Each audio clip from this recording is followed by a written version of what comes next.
Hello guys, good morning to all of you. This is Magiraj here and now we are going to get discuss about the Wheatstone bridge, meter bridge and potentiometer। तो साथियों अब हम discuss करने जा रहे हैं कि Wheatstone सेतु, metre सेतु तथा विभव मापी क्या होते हैं, कैसे उपयोग करते हैं। तो देखते हैं सबसे पहले व्हीटस्टोन सेतु यानी व्हीटस्टोन ब्रिज। तो व्हीटस्टोन ब्रिज क्या होता है ये बताया गया कि यदि हम चार प्रतिरोधों को समांतर चतुर्भुज की संलग्न भुजाएं मानकर अगर एक समांतर चतुर्भुज की रचना करें, ठीक है, जिसका एक विकर्ण में धारामापी और एक विकर्ण को हम बैटरी से कनेक्ट कर दें, तो शून्य विक्षेप की स्थिति पर किन्हीं दो प्रतिरोधों का अनुपात अन्य दो संलग्न प्रतिरोधों के अनुपात के बराबर होगा। व्हीटस्टोन सेतु में यह था कि यदि हम किन्हीं चार प्रतिरोधों को समांतर चतुर्भुज की संलग्न भुजाएं मानकर जोड़ दें तथा एक विकर्ण को धारामापी और दूसरे विकर्ण को किसी बाह्य स्रोत बाह्य वोल्टता से जोड़ दें तो शून्य विक्षेप पर, ठीक है ना, शून्य विक्षेप की स्थिति पर, जीरो डिफ्लेक्शन पर कोई दो लगातार जुड़े हुए प्रतिरोधों का अनुपात अन्य दो लगातार जुड़े प्रतिरोधों के अनुपात के बराबर होगा, या P/R = Q/S। देखिएगा ये दोनों भी लगातार जुड़े हैं, ये दोनों भी लगातार जुड़े हैं, तो ये दोनों रिलेशन हो सकते हैं। ओके, तो according to the Wheatstone principle, if we take the four resistors just like the sides of the parallelogram in which one diagonal attached through the galvanometer and another through the external source, external voltage, then at the zero deflection the ratio of any two consecutive resistors will be equal to another dose, यानी दो लगातार जुड़े हुए प्रतिरोधों का अनुपात अन्य दो लगातार जुड़े प्रतिरोधों के अनुपात के बराबर होगा, P/Q = R/S। तो इस सीक्वेंस से ध्यान दीजिएगा, यहाँ पर कोई धारा का प्रवाह नहीं होता जीरो डिफ्लेक्शन पर, एट जीरो डिफ्लेक्शन शून्य विक्षेप में यहाँ धारा नहीं होगी। ये IP है, ये IQ है, ये IR है और ये IS है, तो IP और IQ बराबर होंगी, IR और IS बराबर होंगी, श्रेणी में धारा समान होती है, current same in the series, ठीक है ना। तो ये था व्हीटस्टोन ब्रिज। अब इसी के अकॉर्डिंग देखिएगा मीटर ब्रिज क्या होता है, मीटर सेतु।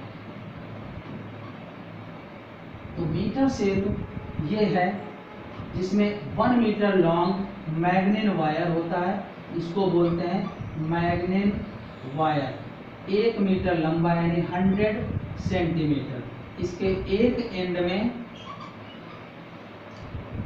दो अपोजिट एल शेप की पत्तियां लगी होती हैं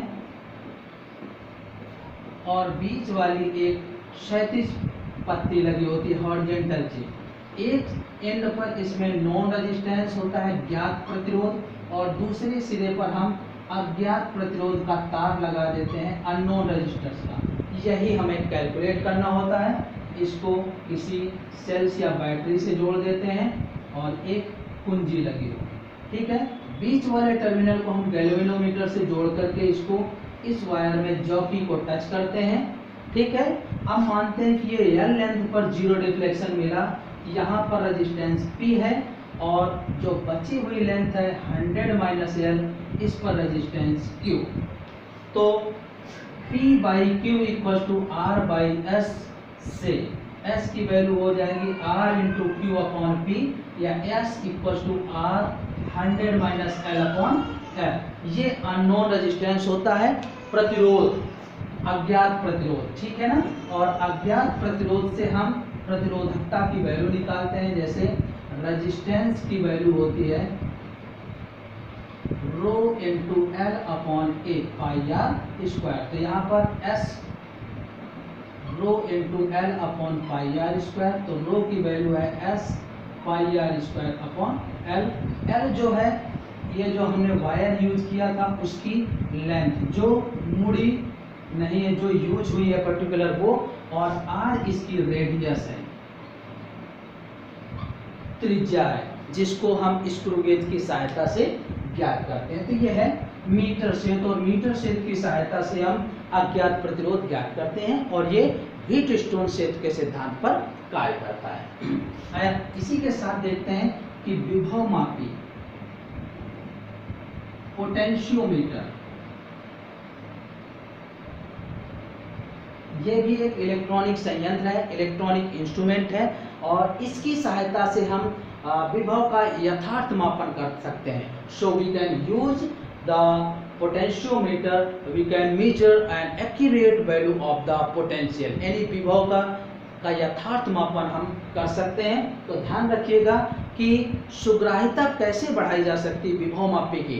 तो विभव मापी में सामान्यतः 10 मीटर लंबे तार लगे होते हैं, तो यथार्थ मापन हो रहा है। अगर इस तार की लंबाई में और वृद्धि कर दें, we increase more than the 10 meter length, then its accuracy will be increased। तो इसकी यथार्थता जो होगी, यथार्थ मापन और बढ़ जाएगा, सुग्राहिता और बढ़ जाएगी। तो विभव मापी की सुग्राहिता कैसे बढ़ाते हैं? विभव मापी की सुग्राहिता तार में वृद्धि करके बढ़ाते हैं। ओके, द सेंसिटिविटी और accuracy of the potentiometer will increase by the increasing of the wire, यानी तार की लंबाई में वृद्धि करके।